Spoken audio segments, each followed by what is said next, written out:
What's up, guys? Welcome to Bulls 101 on this Sunday evening. A little different from what we normally do. Just keep you on your toes, everyone that's listening. My name's Chris Amundsen. I'm here with my guy, Mr. Larry Golden.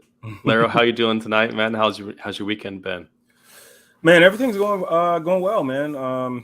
Family's good. Was able to see some of the Super Bowl after work.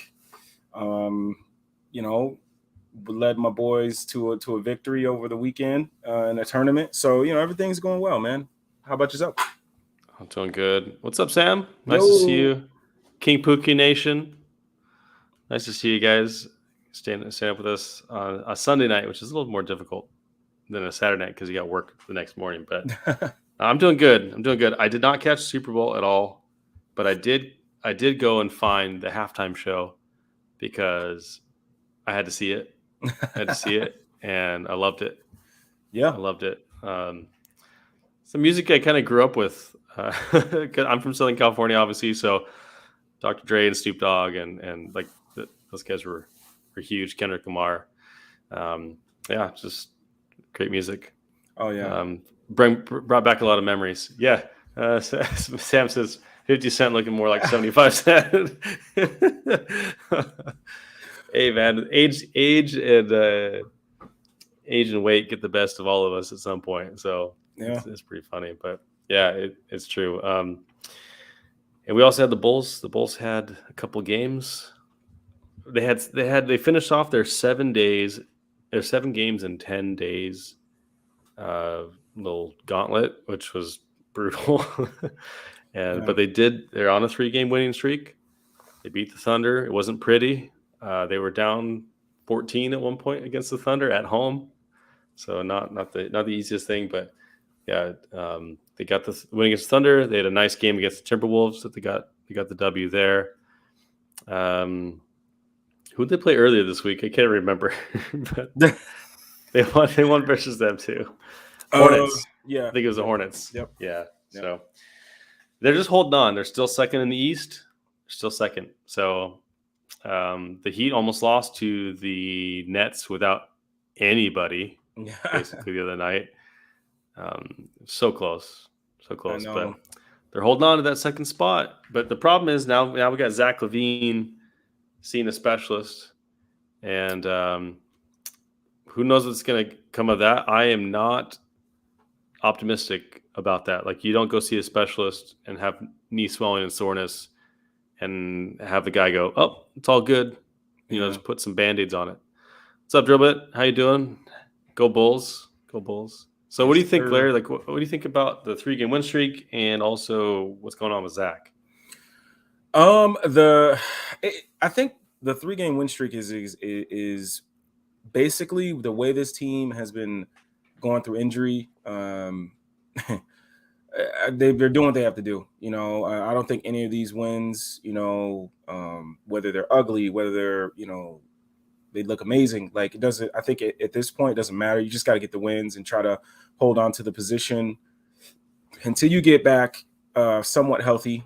That's my stance on it. But the Zach LaVine thing, here's the deal, man. I may be a little optimistic about the situation because Zach I hope I'm wrong. So. Zach LaVine has shown some crazy toughness, and I guess now that I'm thinking about it, maybe this shows even more that it might be something more because where I was going was like the dude played like 6 minutes on a torn ACL, and like you would who the hell does that? I mean, and he's been playing through back spasms, and he's always supposedly once he came out of that Golden State Warriors game right away when he subbed himself out, like we found out he's been dealing with this since the knee injury. He's been dealing with it on and off with the discomfort, and it's gone away and came back, things like that. So maybe I'm too optimistic, but at the same time, now that I'm thinking about it out loud, I think if Zach didn't think too much of the injury, he probably wouldn't be doing this. So, the only other thing that makes me weary is like, what is our medical staff doing? If this ends up being something more, like what are we doing? why is Zach LaVine playing on that knee? Like, why does he have to go see a specialist if you guys are there with him every day? So yeah, I don't want to go back to the hashtag Fred cleared him days, but it hasn't been looking pretty. And our medical staff, I mean, they're getting their work cut out from this year with all the injuries that are happening with the Bulls. That's for sure. I tweeted out 4 days ago that I just wish we could go 1 week without a new injury for the Bulls. And 4 days later, we got this Zach news. It's just never ending. Skokes, I'm with you, man. Praying every hour that Zach's okay. I hope so too. Yeah, and Sam, as you mentioned, the schedule. The NBA tried to get back to normal this year with their normal schedule. Obviously, we had the COVID, the bubble, all that stuff last year. Yeah. And the Olympics that Zach was doing. I mean, I'm worried about the workload, especially I'm worried about like DeMar, for example, and Ayo. These guys are out there playing almost 40 minutes a night because they got to carry the load. DeMar's putting up 35 a night last 5 or 6 games. Yeah. And he's putting up minutes, man. So, they asked him about that in the post-game pressure the other day. I think it was yesterday. And they're like, what are you doing? He's like, everything. He's like, I just sit my butt down between games. Like, I'm not doing anything else. I'm getting all the special, like everything that you can do to help your body recover. He's doing it because he knows how important this is. So I just, knock on wood that these injuries to other guys aren't going to cascade into injuries for the guys who are picking up the slack. So yeah, just need those guys healthy, man. And it makes you wonder, like where this team would be if you didn't get that development from Ayo or Kobe, because man, you take those two away, I don't know what you're getting at the moment. I mean, we'd be in the play-in, I think, honestly. Yeah, it's crazy to think about, man.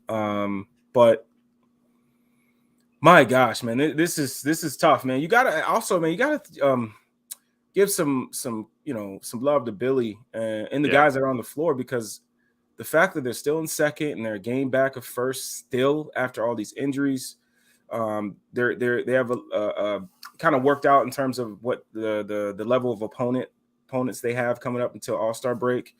That break is probably coming up at the perfect time for and I know DeMar is going to be in the game. Maybe it ends up being one of those things where he plays here and there, but he kind of doesn't play as much just to stay fresh for the season. But you just kind of hope that everything's okay. The fact that Zach said he's still going to play an All-Star, he still plans to play an All-Star game. Maybe, I don't know. I'm just hoping that it's just. He wants to win that 3-point contest. Right. That's what he's looking for. He's gunning for it. I just, and also too, I wanted to touch on Vooch is like, I think he's finally confident on the other side of the. I feel like defensively, he's played the best he can play all season, with some clunkers here and there, but like for the most part, what you can expect of Vooch, like he's given you. For the most part, but offensively, the difference between now and the beginning of the season, like if he wasn't hitting his outside shot, it was a problem because he wasn't hitting anything inside either. Yeah. And I think now the dude, he's just so confident around the basket, and it's something that I wanted to see from him. I wanted to see from the team even when we were a little bit healthy. It is giving him some touches around the basket and moving him around, and I just he just looks. Down in the post, man, in the painted area, like that flip shot that wasn't going in, that's going in now. Like I just feel like it's good to see, and I hope that it continues. Until everybody gets back, like that'd be huge. Also, I mean, his passing and his rebounding. The shot, but I think the other night he had 2 blocks, 2 steals. So it's like the dude is, what else can you ask from Vooch, man? I mean, he's trying his best as well, So we'll see how this thing goes going forward. He's been killing it recently. I mean, he's had a stretch of games. I was trying to look at the stat as you were talking, but he's put up like 20 and 12 or something in the last 15, 20 games. I mean, he's really rounded into form, as you said. His defense has been there all year. Obviously, the scheme isn't set up to be perfect for him. No. without Alex Caruso and Lonzo Ball, obviously. But I mean, he's doing work down there. His passing has been superb all season. Yeah. But I was watching the Wolves. I was rewatching the Wolves game Mhm. Earlier today, and he's just like he gets it. He gets that little runner like 10 Mhm. feet from the basket. He'll get that little runner. He'll just push shot it right in. Mhm. That thing's going down. Like he's just got that touch around the basket Yeah. again that we're used to seeing. So His you could see his body language is just different on that end. You know, like he's just really look confident. And the one thing I want to talk about too, real quick, just it's not long. I just want to touch on it. Like I love Stacey King. Like Stacey King is, he's an entertainer, and he's just different. It's just different when he's on the broadcast because he just gives you those amazing like little phrases and stuff like that. But like it grinds my gears when he says that he continues to pound the table on when Vooch is playing good offensively, he plays better defensively, and I'm like, what like? He's played good defensively all year. Like, what are we talking about? Like, I don't know. I haven't seen it. I haven't seen any difference. Maybe he's seen something we're not, but I haven't seen any. I mean, Vooch has been pretty good, I think, even with his body language early in the year, where he wasn't in shots and stuff. Mm-hmm. But I think it's we need this Vooch though in the playoffs. Like if you get this team fully healthy, it's a top 5 defense, top 5 offense team. I think. I mean, it's a really, really darn good team. Drillbit makes a really good point here. Getting Derek Jones Jr. back in any capacity is huge. I mean, just for the front court help, for the perimeter defense help, for the lob threat. I mean, just another warm body out there that's a capable basketball player. It's nice to see him. With man, I forgot where I was going. Gosh, I hate when that happens. That's right. We got Mark K. Leo. Mark Caranzolas. I don't understand this reference, so you're gonna have to tell the people. Remember his gif he puts up with when Vooch has these last couple of games, like he'll give you that Leo where he turns around with like the sig and gives you the eyes, that Leo gif in Django. If you go on if you go on his Twitter, his page, like he always does it. And I usually give the gif of when Vooch in the Miami game, he's like smirking but looking to the side. But I was like, I'll leave Mark alone. I'll let him do his own thing.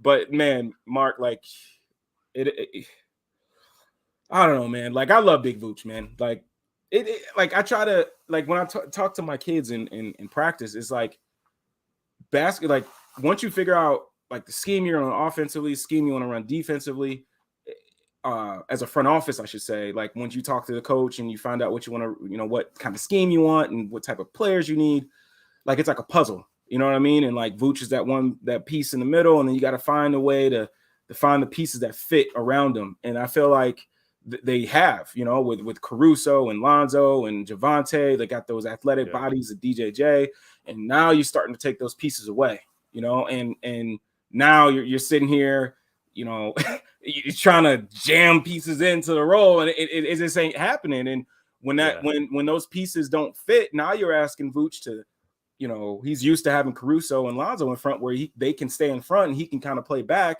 Now he has to play a little bit higher and try to get back for the lob. Like, you're going to look a little bit different when you don't have those pieces in front of you. And, people seem to not understand that. And they just pound, just like they did Wendell. Like, it's just at some point when you're going to learn, like, drop scheme, like what happens when you don't have a good point of attack. Like, at some point as a whole Bulls nation, we have to figure out, I don't know. Fans will get a fan, man. That's what it is. Hey, Sam makes a good point here. Yes. Vooch is back when he's doing these poster dunks, and he had several of them the last couple of games. Like that man is flying to the rim and dunking all over people. Shout out Io on those passes where the big man doesn't have to reach back. He doesn't have to reach right in stride. Beautiful passing, man.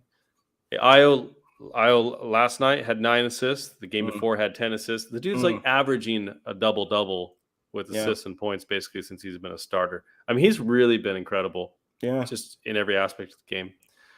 He's I also only gonna loved. get better. I know. I love it, man. He's awesome. I did I did go back and watch the little Pat Bev antics with DeMar in the late in the fourth quarter. It was kind of Yeah. like the game was already over, and so Yeah. Pat Bev was just talking smack Yeah. to DeMar, and then DeMar hits the little turnaround jumper and does the "You're too small for me." I loved it. That was Yeah, great. man. So You gotta love that, man. Like I love Pat Bev too.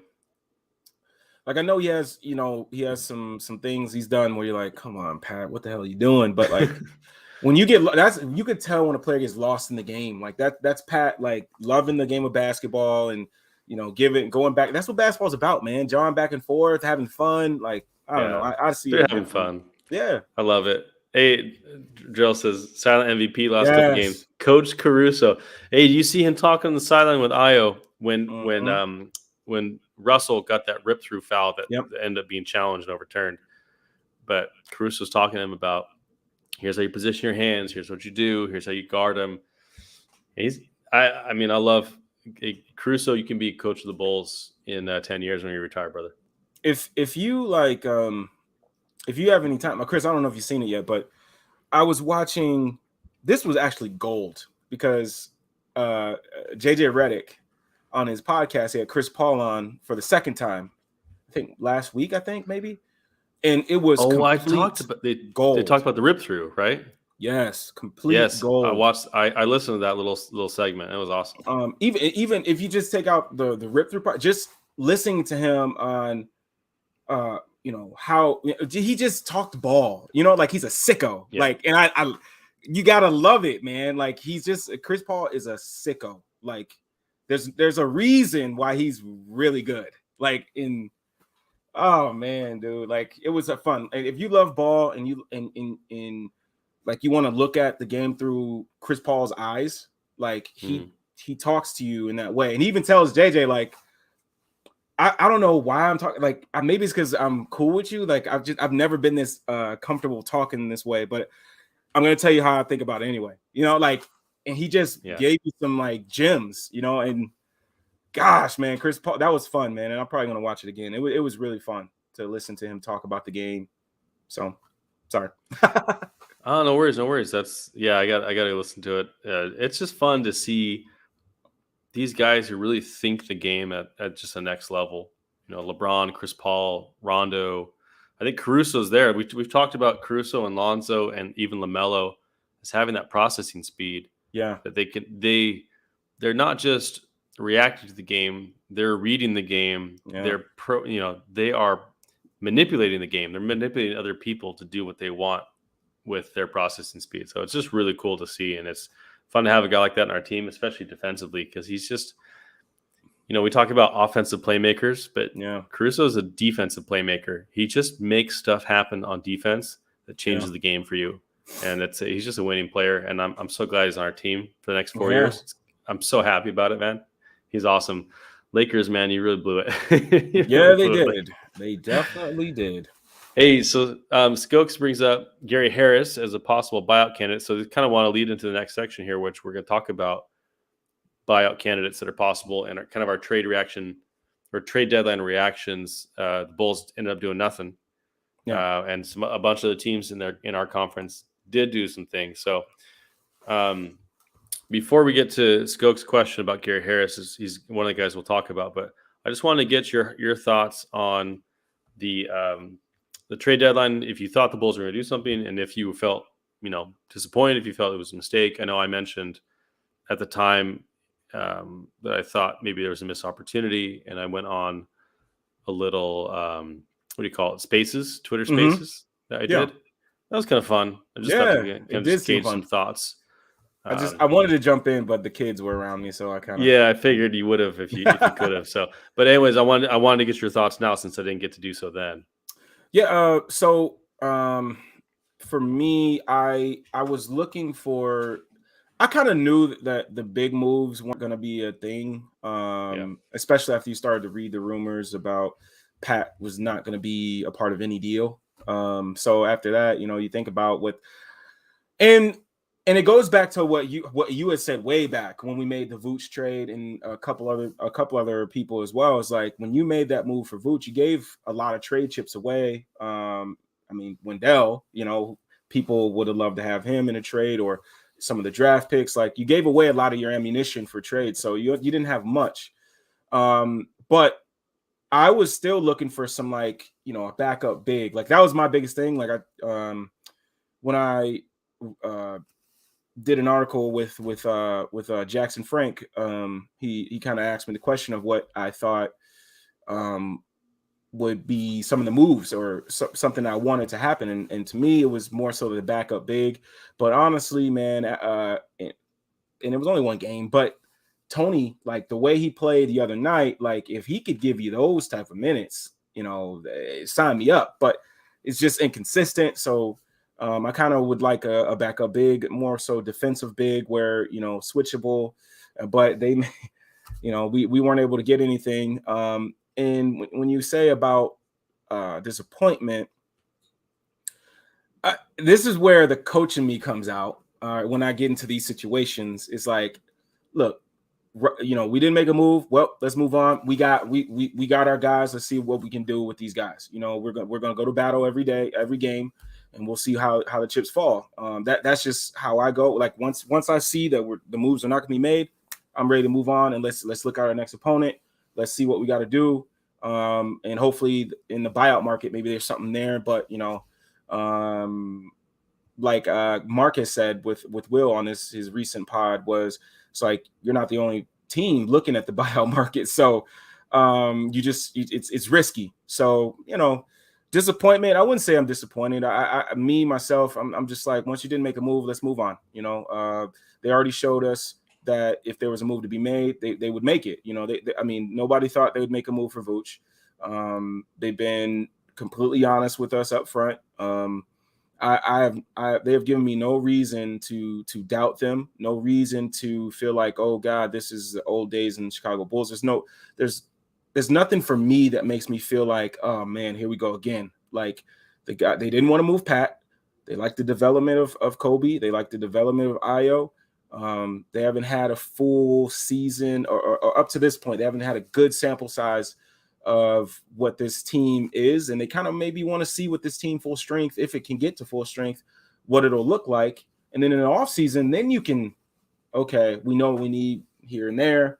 But for the most part, when we were healthy, I mean, this team was damn good. So I can't blame them for not wanting to shake things up at this point. But that's just where I'm at, and I understand it's like that's only my opinion, and so that's just where I'm at right now.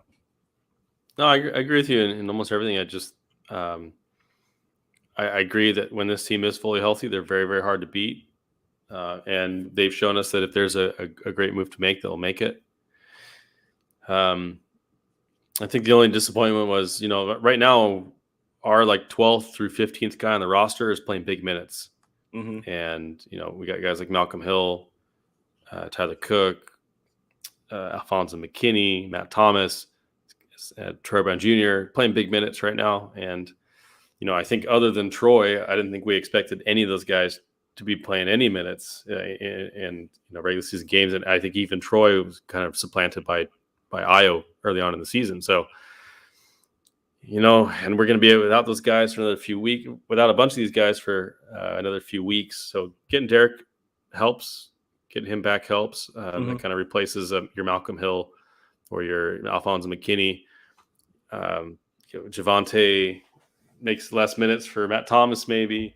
But I think that's kind of where people saw those opportunities. If we could move a guy like Troy Brown Jr. or, make a small trade, move a guy like that with a second round pick or something, or that Portland pick to bring someone else in at kind of that salary spot that could help us, because as much as I think Troy can be good, he hasn't been very consistent recently, in the last month or two, in fact. And he's playing big minutes, so that was kind of the disappointment. That's the missed opportunity. But we may be able to get stuff in the buyout market. It is competitive, but I do think the Bulls have a very, very big need in the front court, And and I think they're in a good spot in the East where they can be competitive there. I think the Lakers are going to have a lot harder time in the buyout market than the Bulls will, for example, just because of their playoff positioning right now. Yeah. So let's I do have a list of some of the people that may be available on the buyout market. So we'll start with some guards, and we'll start with Gary Harris, and Skokes is the one that asked about it. So Gary Harris right now is making a lot of money. So if he does reach a buyout, which he has not yet, to my knowledge, he's very quality. He's a quality 2 guard. We famously traded him and Yusuf Nurkic for Doug McDermott on draft night several years ago, which I still am sad about to this day, because both of those guys have had, I think, better careers so far than Doug. Although Doug's been a capable rotation player in the NBA, and he's doing okay with the Spurs. But yeah, so he's having a bounce back year. His shooting has been down for years, but he's always been kind of just gives you a little bit of everything kind of guard. Yeah. So I think he'd definitely be. I know that people are looking at him as if he were a buyout candidate. So, but I don't think he has been bought out at this point. Yeah, I mean, he's a decent defender. He's decent, a little bit of everything offensively. But what do you think about Gary Harris? And what do you think about, like, if we're going to bring in a guard, what kind of role do you think they would have immediately and then in a playoff setting? So if you were to bring in Gary, I mean, he's kind of having he's having his best season in a while. He's healthy. His defense isn't up to where it was before. Screen navigation is not back to where it used to be. But I mean, who you want, Matt Thomas or Gary Harris on the floor? So I mean, for one, that is a way to think about it. But at the same time, they haven't bought him out yet. And I guess in a way, if you're the Magic, I guess why would you? I mean, he's playing well enough to keep a roster spot and keep him in the rotation. But at the same time, I guess, maybe you want to get more minutes for Jalen, and Markel's coming back at some point. So, I mean, he may be a candidate coming soon. But playoff wise, I think Gary is somebody that you could have on your roster. I mean, I think he could be a part of a guard rotation just in case, I don't know, Ayo gets into foul trouble, Caruso gets into foul trouble or something. I think he's somebody that can come off the bench with that's had some NBA games under his belt, that can play some solid minutes. He can shoot it a bit. He can attack a bit. He can guard a bit. Like I said, screen navigation, just from what I've seen, it's just not it's not where it used to be. Gary used to be pretty good at screen navigation.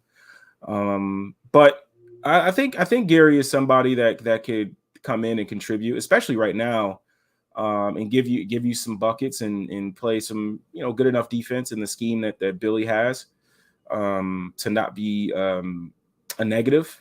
And again, situation is everything. Who knows, man? I mean, who knows? You just never know with guys like Gary.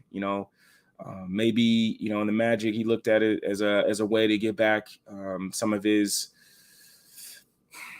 reputation, and then now that teams are starting to see he's playing better, maybe he gets somewhere like the Bulls that has playoff aspirations, and turns it up a notch.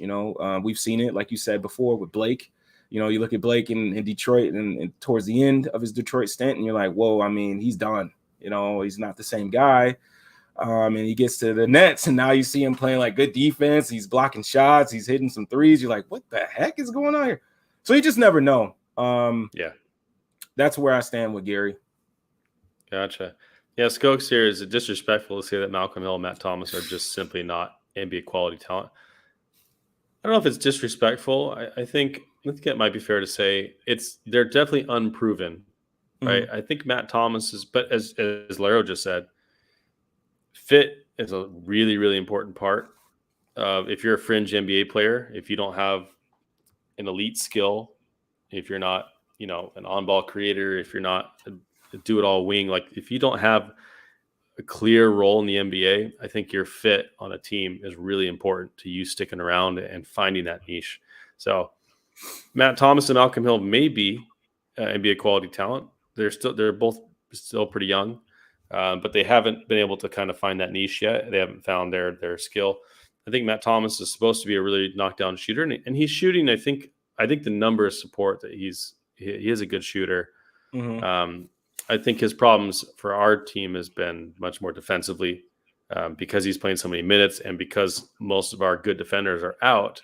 I think it kind of exposes that weakness where if he were next to Caruso, between Caruso and Io, or Caruso and Lonzo, or something like that, I think you'd be able to hide him a lot more. But you find him too often at the point of attack on defense, and they're just targeting him, and he switches when he shouldn't switch, and he's getting beat off the dribble. Like, it's just not pretty defensively. And so if he's not making shots, or if he's not taking shots, then it's hard to find justification to have him out on the floor. That's a key. What you just said. Like you said it in the chat. Like the ball swing to him in the corner. He's got an open shot and he doesn't take it. And it's like, dude, what are you out on the floor for?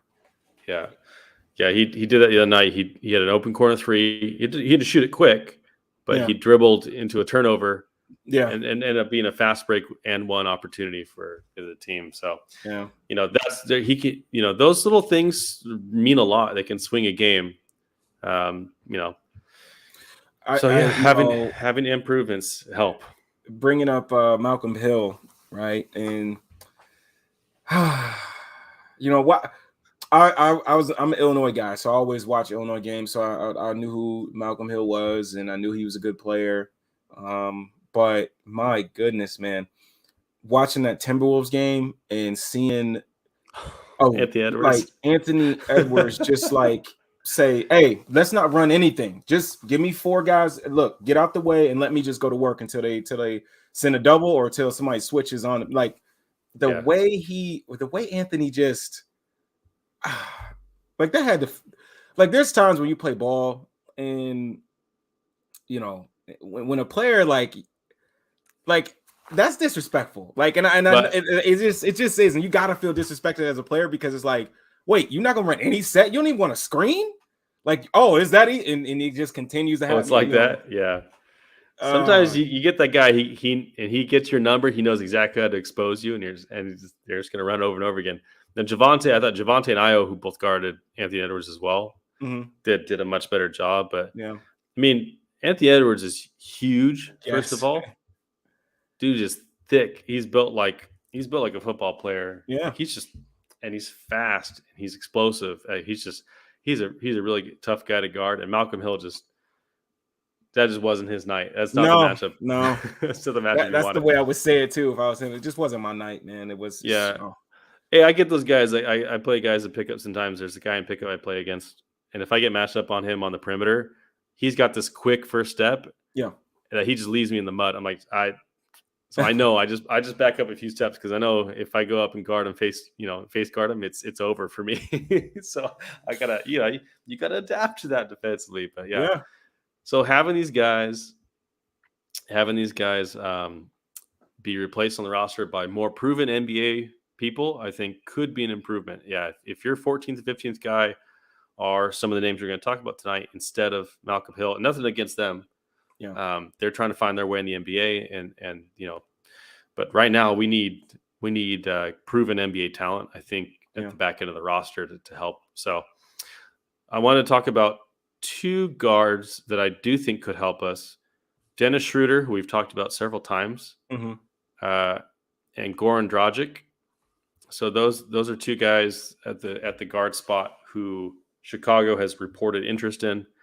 Schroeder, there was reported interest in maybe making a trade for him. And then Dragic, Bulls were mentioned as a suitor for him in a buyout market. Now, Dallas was supposedly the place that he was going to go. They've been talking about linking up with Luka for a long time. But they just traded Kristaps Porzingis and brought in Spencer Dinwiddie. And so now you got Jalen Brunson and Dinwiddie and Luka there. So I'm not sure if there's going to be a spot, but I know you've got some love for Schroeder. I think he gets a little bit more flack than he deserves. He's still definitely a pest defensively. I think he'd really work well with us on the point of attack. And he's got some downhill. I mean, he's really fast and he puts a lot of rim pressure. Yeah, he can produce a lot of rim pressure. So, what do you think about Dennis first of all, and then what's your scouting report on what Dragic could bring to the table if he got signed? Well, I'll go Dragic first. Goran, I think he still has some juice left. I know he was out of the rotation in Toronto. So who knows? Kind of felt like choice though, by choice. Like he didn't seem like he really wanted to be there. Yeah. I remember seeing what was that? A clip of him like yelling in the huddle at all the guys, and didn't look like it went too well. But no, not well received. I'm pretty sure he's someone that can give you that playmaking out of pick and roll. He can shoot it. He's a pretty good passer. So I think there's definitely some room for that on the roster, especially like I love if you can get Kobe off ball just a tad bit more. Mm-hmm. You see it, man. When Kobe's off ball, like I think he's just kind of got to fall into that a little bit more. Like he's just a different player when he's off ball, and that's no shade at what his improvement on ball, because I think he's improved on ball, but like the difference is just it's staggering. You can see it. Like anyway, but yeah.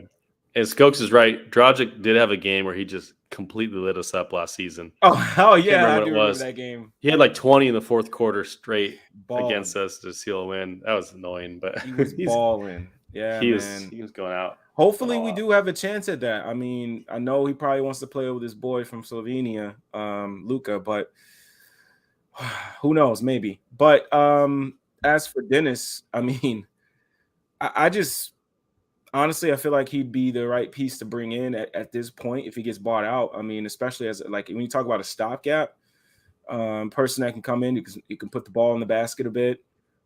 He can handle it. He's got some downhill juice. He's like you said, he's really fast defensively. I think he would fit right in. He's really good and attentive off ball. On ball, we talked with Steph, and after watching some games, like it isn't as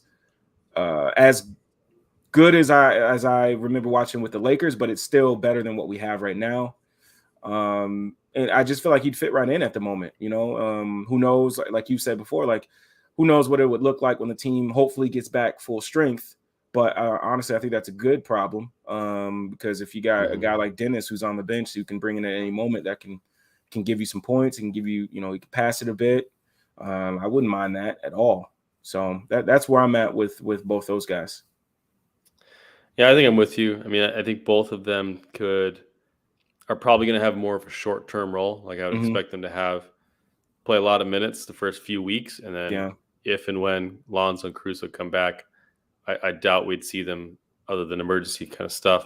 But in a playoff rotation, if something happens, you said foul trouble or injury or whatever, those guys can do stuff. They're proven players in the playoffs, and they can run an offense. They can do some things.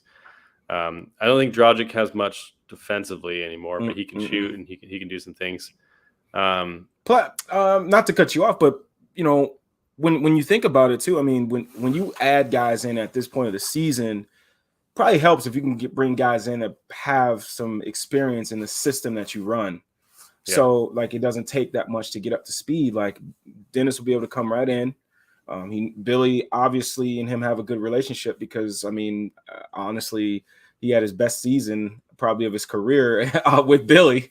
So who knows? Maybe that's something Dennis would be open to. But I kind of feel like as a coach, you kind of would like to bring somebody in that you could just hit the ground running with and run some of the sets that he knows, and defensively he understands the scheme as well. So I think it would be a good fit. Yeah, I agree. Skokes is asking, when are we expecting the buyout candidates to be available? Some of them already are. I think Keith Smith had a tweet about it recently. Let me see if I can find it as we're going. But I wanted to ask you while I'm trying to look up that answer. There's a couple wings that we could that might be on the buyout market. The first one is funny. It's Tomas Satoransky. because we traded him, and then he has since been traded twice. In fact, if he is waived, it's the same thing we did with Thad. He could be signed by the Bulls off the as a buyout candidate. he's having a really, really rough season. Right. So I just wanted to bring that up just for fun. But I like Tomas Satoransky, and I thought he was a good player for us, but just wasn't the guy we needed, Yeah. But the guy I am really interested in is DeAndre Bembry, who was just waived by the Nets, not because they wanted to, but because they needed to in order to complete the James Harden Ben Simmons trade swap. So I wanted to see what you thought about DeAndre Bembry and what his fit could be, because I think at his size, he's 6'6". He's 27 years old. He's had some experience with a few different teams. I think he could kind of step in and play the Troy Brown Jr. role at a higher level than Troy Brown has been playing at. What do you think about that? And do you think he's a guy that you'd like to add? First, I would like to touch on the Satoransky. I don't think it would be crazy to bring Satoransky back if for some reason you're not open to bringing Bembry in or something like that. I don't think, because honestly, like, it's like anything you do, man. Like, if you come back to a situation that you understand, you already know, like, it helps you transition. With Satoransky,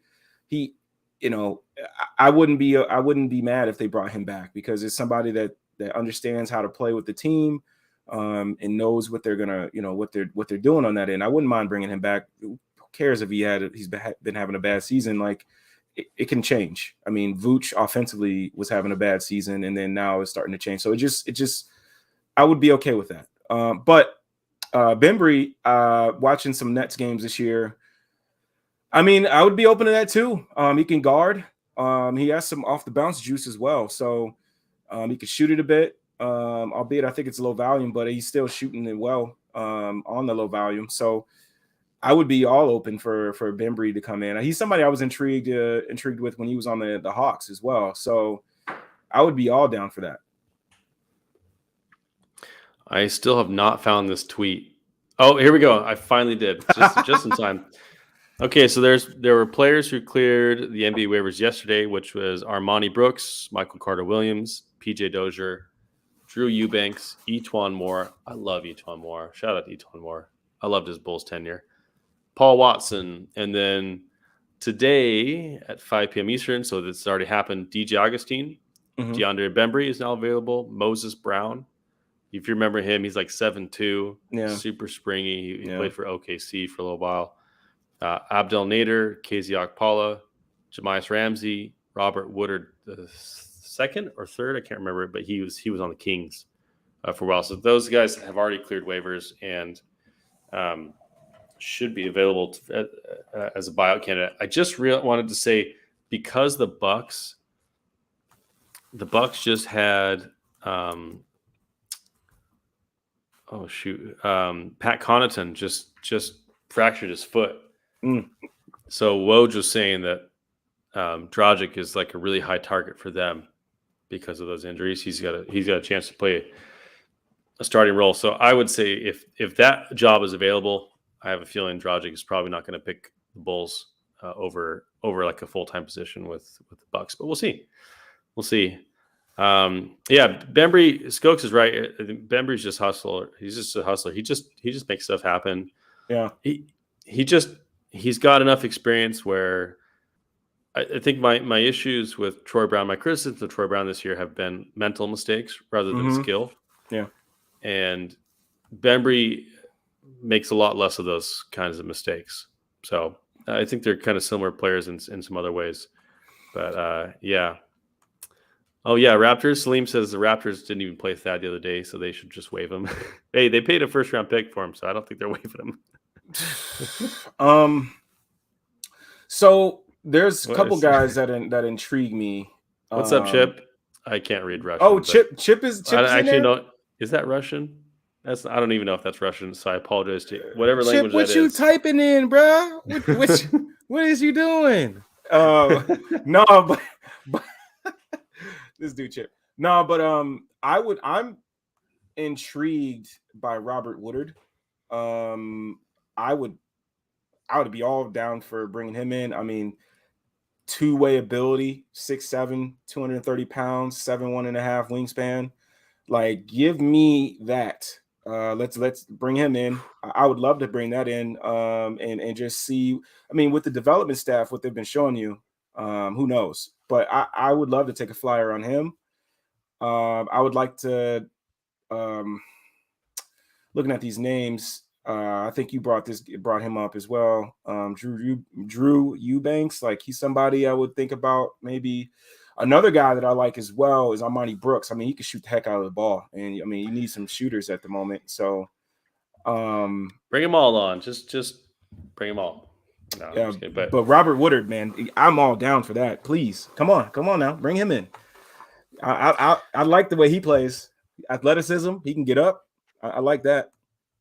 So Chip says it's hello in Russian, which is, I think it's privet. I think is how you say it. But I don't know. That's all I got. That's as far as my Russian goes. Vodka, privet. Okay. Moses Brown. So Chip says Moses Brown would be legitimately the worst player that's ever worn a Bulls jersey. Chip hating on the Moses Brown. Hey, okay, let's talk about bigs though. Let's talk about bigs because there are two names here that I think are something to keep an eye on. The first is Tristan Thompson. The second is Robin Lopez, Mr. Rolo himself. I loved Robin Lopez on the Bulls. He was so much fun. He was the box out king. He made rebounding easier for everybody else. He made Lowry's rebounding numbers look phenomenal whenever he was on the floor with them. But I think he would be a really nice backup big. Now, I will say, I want to give Tony Bradley some credit. Because all the advanced stats love Tony Bradley on defense. Yeah. And if you watch him, I mean, he's a good rim protector. He just is.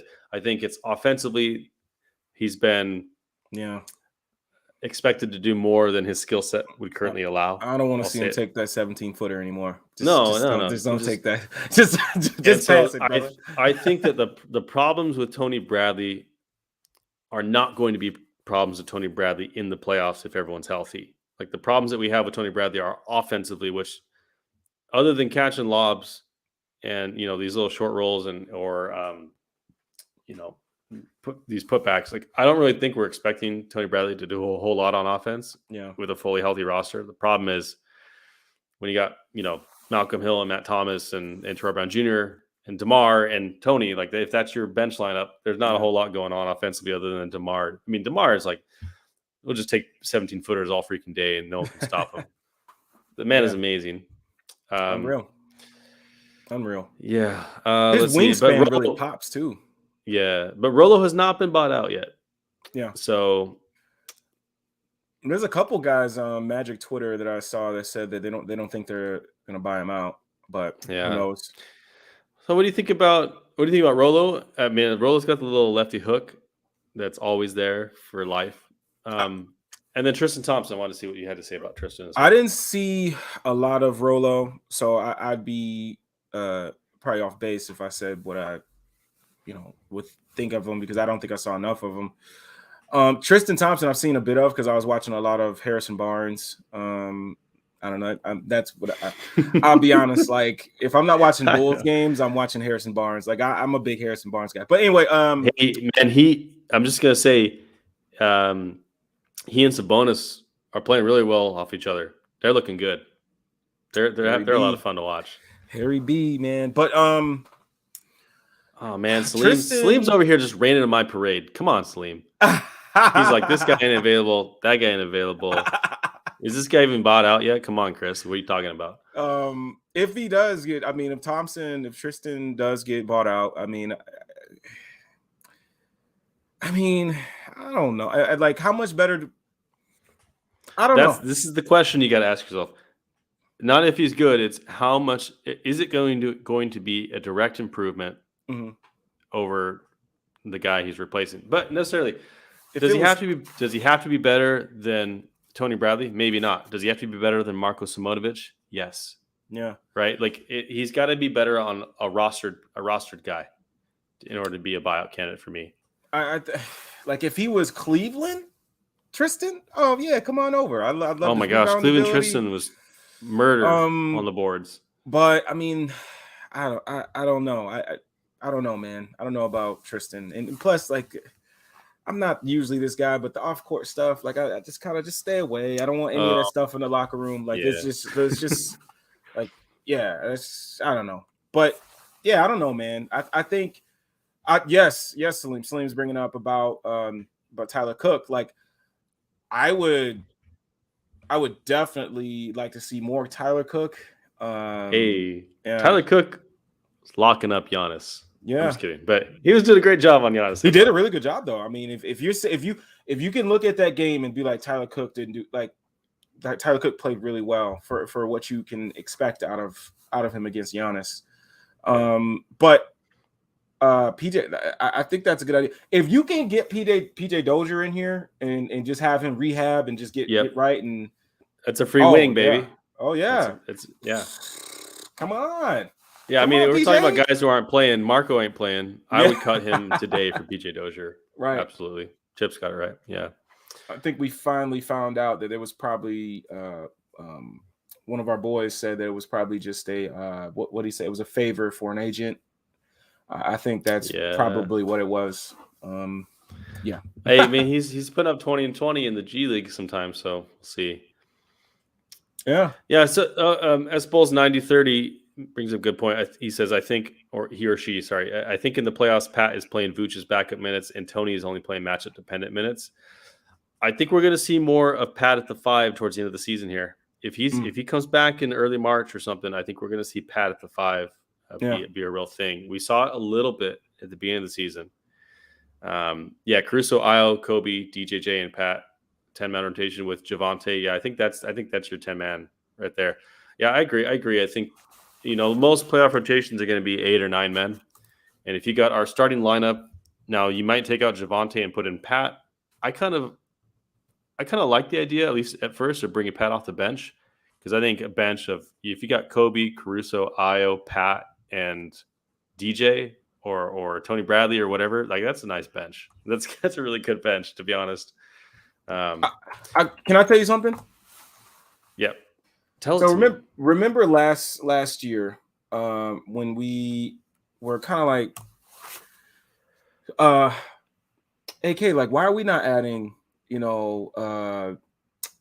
Mike James? Why are we not adding guys like that? Yeah. I will say that's something I'm going to be paying attention to, because, and it's, I mean, the long scheme, the long game, like, probably doesn't mean much. But if you can add a guy like who Chip is bringing up, if you can add a PJ Dozier for free and just have him just rehab. Edmund Sumner has put out a tweet saying that, he can do everything on the basketball court at the moment, just needs to continue to rehab. If you can bring him in, if you can bring that type of talent in and just have them just rehab and get right, and then hopefully at some point in the future get on the court, by all means. Like, also too, like you said, like we both said, like, hopefully you can add some guys, like, exhaust every option, to bring in talent, so hopefully we can see some of that.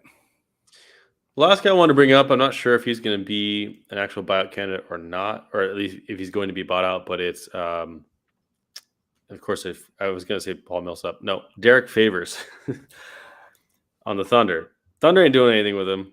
What's he doing on the Thunder? Yeah, he's another guy that, is he going to be like a significant upgrade from Tony Bradley or Derek Jones at the 5? Maybe not. But if he's replacing a Malcolm Hill or a Alfonso McKinney or a Matt Thomas, I say, like, that's the kind of upgrade I would make.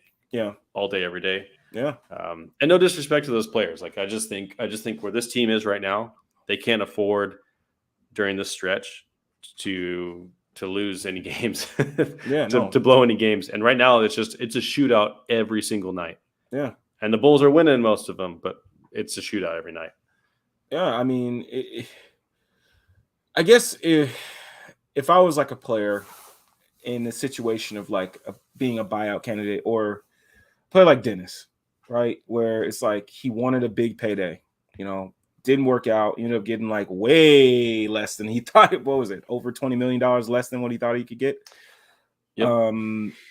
like the basically. Bulls would probably be a prime spot for you to come in and add value, put some stuff on tape, and then maybe don't come back, but you have stuff on tape that you can say, hey, look, this team didn't have Caruso, they didn't have Lonzo, they needed a guard to come in and contribute and give good minutes. Like, this is probably a good spot to come in and really put some stuff on tape. So I mean, if you want to win, I think this is a prime spot for you. I mean, if you want to go to the Lakers, I mean, what is that saying to you? It kind of says, you know, and no disrespect to Jeremy Grant. Obviously, dude, get your money. You know, if you can get your money, get your money. But at the same time, I do feel like it says something about you that you wanted to leave a winning situation to go to a losing situation just to, you know, I don't know.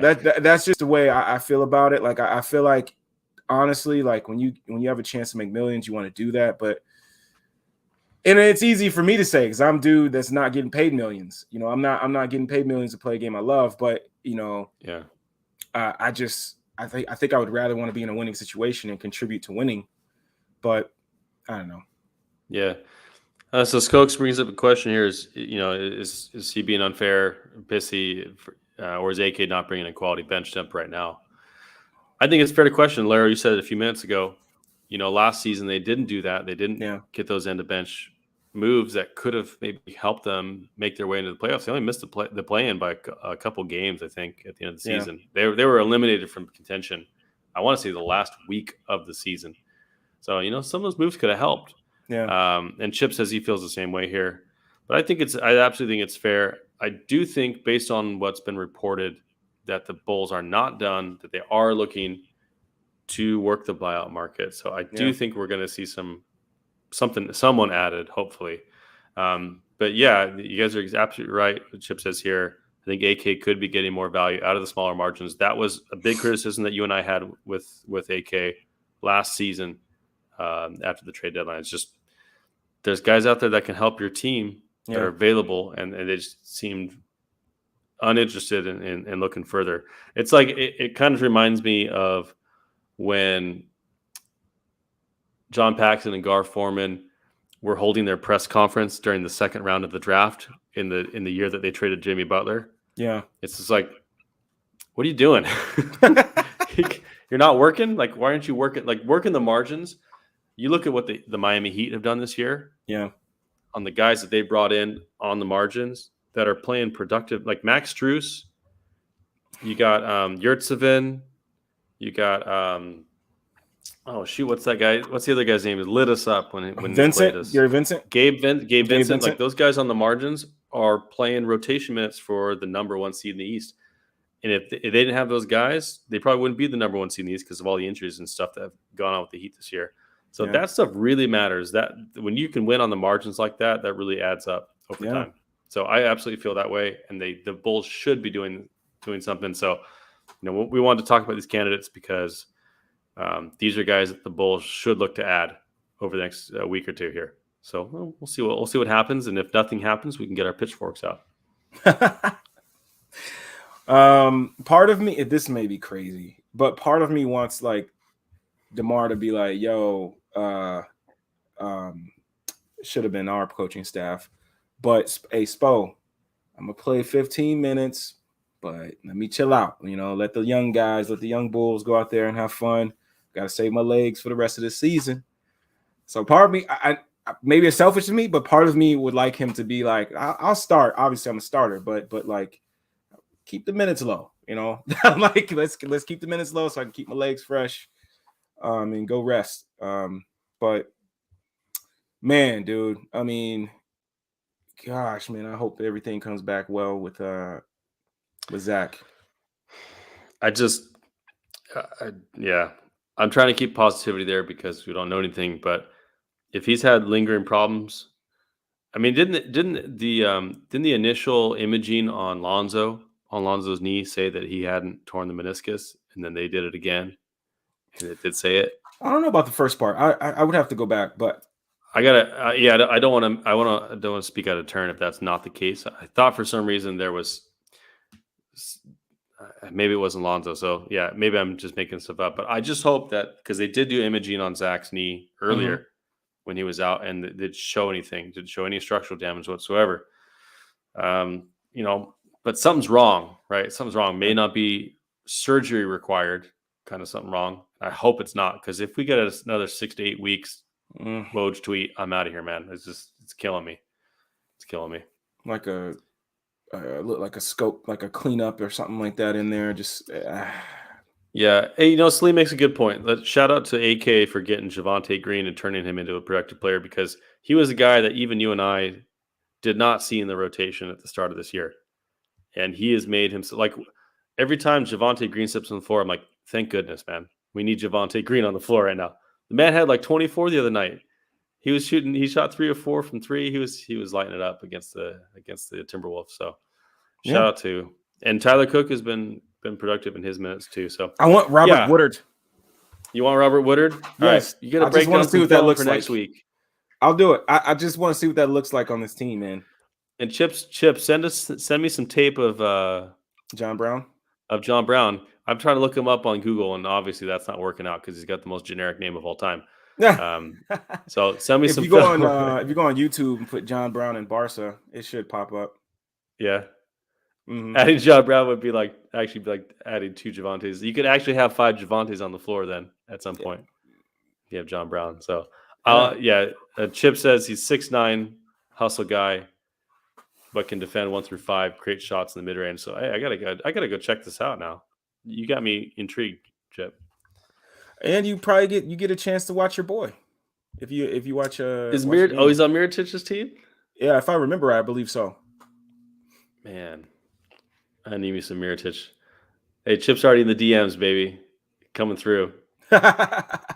Hey, Larry, I think that's all I've got for tonight. I know it's a little short of a show. We only went an hour tonight, which is most people that's longer than their show. But and I'm not a whole lot to talk about other than the reactions to the trades. But since there were no trades made, not much to say about it. So anything else you want to talk about or chat? If you guys have anything else that you want to have answered, let us know now. Well, I would. What should I say here? So, we got a comment down here from S Bulls 9030. McKinney confuses me. I couldn't figure out why he wasn't playing, but when he finally did, he looked totally lost and his shot was gone. Question mark. This is someone who has been an NBA rotational player before. Question mark. Yes. He was a rotation player for the Golden State Warriors. What was that? A couple years ago, I think. Wow. I mean, he played for the Raptors too. Yeah. Honestly, I know that I know that Matt Thomas is shooting the ball, 2.6 attempts a game at 40%. I get it, but I'd rather see McKinney.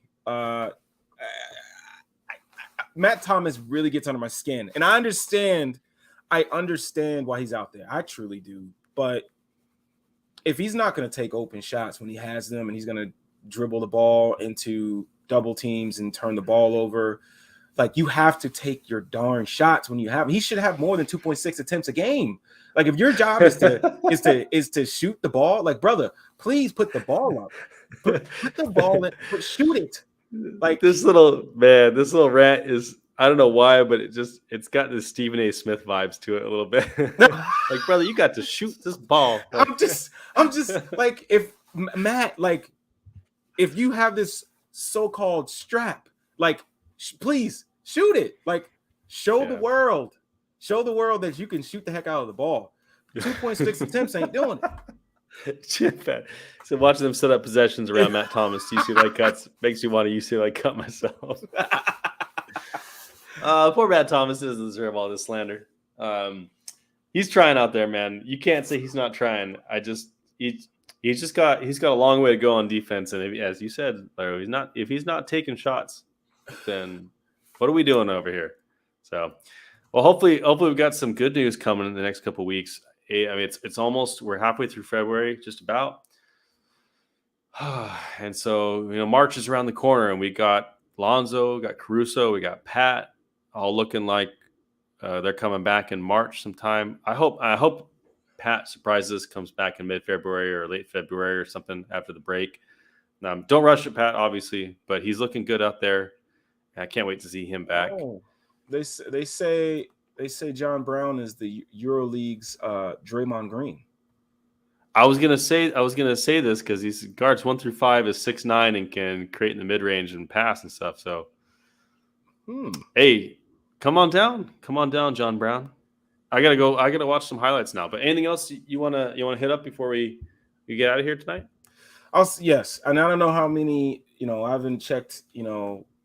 Our downloads or anything like that. But if you are listening or you watching, guys, I just really hope that we start to do our homework on what drop coverage is and what the big is expected to do, what his job solely is, so we can understand when Vooch is in the wrong and when he is mostly in the right, and understand that you need to look outward. You need to look at outside of Vooch, right? Because we need to understand what drop coverage is. We need to understand that. Like, we don't run many different coverages, guys. Like, we're not scheme versatile. We don't have a Bam Adebayo where you got to learn all these different schemes and all. No. We have Nikola Vucevic.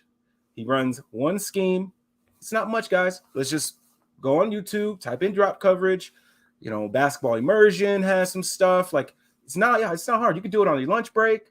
You could do it right now after this is done.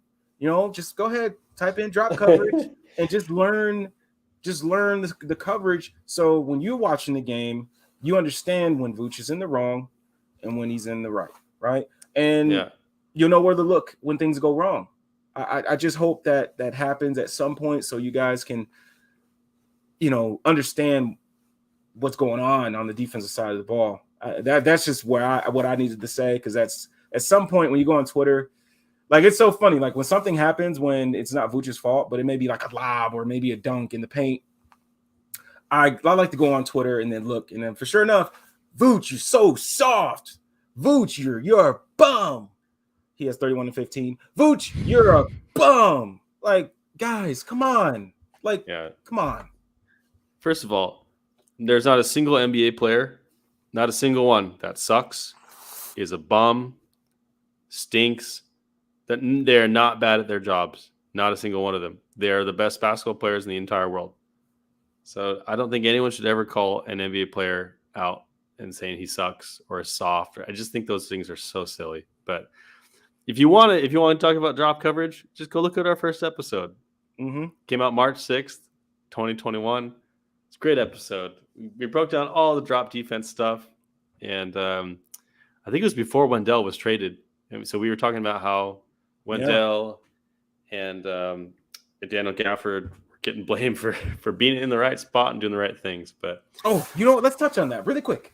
I know we want to get out of here early, but I think we need to really break this down, right? Like, people love Gafford because the flashy blocks, the dunks are cool, no doubt. Like, that's a different story. Lobs, that's cool, but the blocks, I think you brought it up as well in either in that episode or maybe a little bit after.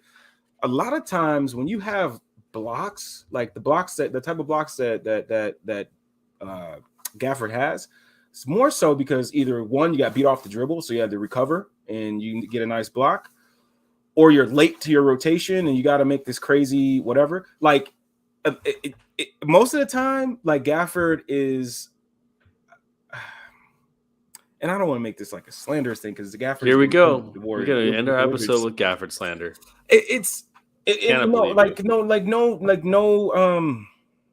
I don't want to seem like I'm criticizing him, and I'm not. I don't like. I think he's improved as a player. I think he's gotten better with the Wizards. But like, I think it's easy, for fans and people that watch the games, like, to love Gafford over a Vucevic or Gafford over a Wendell, because Gafford is always out of position and needing to have crazy blocks and they see, oh my God, he protected the rim, he blocked it. But it's like, he shouldn't have had to do that, because if he was in the right position, like that wouldn't have been needed, you know? And I just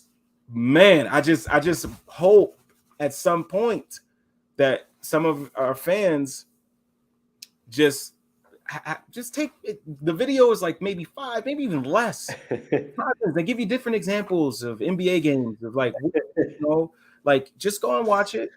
And I feel like you'll be like, wow, I've been wrong this whole time. Yeah. You know? You think people on the internet are going to say, wow, I've been wrong the whole time? To themselves. I hope so. Yeah. To themselves, hopefully, you know. But you have to admit it here. Yeah. Hey, Jordan Guilty. Didn't watch the Super Bowl, but I'll watch Bulls 101. I'm a simple man. And we love you for it, brother. Appreciate you, man. Appreciate you. All right, well, let's get out of here, guys. Thank you so much for the comments, questions. We honestly would like the participation is one of my favorite things about the show is being able to kind of get live reactions from people and questions. And thank you guys so much for staying up late with us. As always, if you can't catch us live, you can catch us on YouTube, on any podcast platform. If you want to listen, just listen in the car. And you just look up Barroom Network, and our show is listed with a bunch of other shows, including our guy Salim Sudarwala's Bulls Gold show and Science Fiction. Yes, sir. So yeah, I appreciate you guys, and we'll take off for another week, and we'll have some more stuff next week. And we got, man, I think is it All-Star break after this week? How many more games we got? I think what, 3 is it? I gotta look up now. We got the Spurs game. So we got the Spurs game tomorrow. And then we got, hold on, where am I at here? Spurs on Monday, Kings on Wednesday. And then we're out. Yep. So that's it. Just 2 games this week. And then we're out until the 24th against the Hawks. We need it. We need that break, man. Yes, we do. Yes, we do. All right, man. Larro, good to talk to you, man. Man, same. Good to talk to you as well, as always. And we'll see you guys next week. Peace out. Peace. Let's go.